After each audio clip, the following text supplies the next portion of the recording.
prvič pomeni, da me zebe.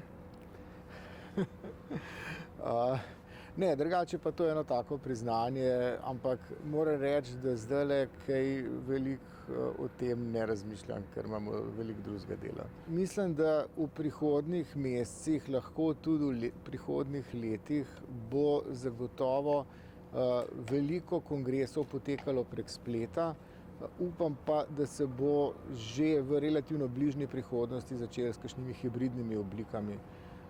Tako da moram pa reči, da se je kongresna industrija na to dobro pripravila. Mi smo ravno pred 14 dnevi imeli tak kongres, ko smo ga mi v Ljubljani organizirali lani, zdaj preko spleta. In moram reči, da je bilo preko 3000 udeležencev. Kar se informacij oziroma kar se programa tiče, so stvari tekle res dobro. Seveda pogrešaš pa ta pristen človeški stik, pogrešaš neformalne kontakte in pa seveda težko je ob tej trenutni situaciji,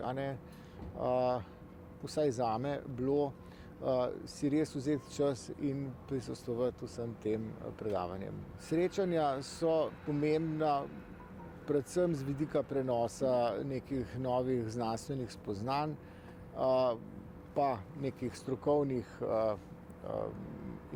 informacij. So pa pomembna seveda tudi kot način mreženja, srečevanja s kolegi, neformalnih druženj, kjer se včasih lahko tudi kakšne pomembne informacije prenesejo, predvsem se pa navežejo stiki in omogoči sodelovanje v prihodnje.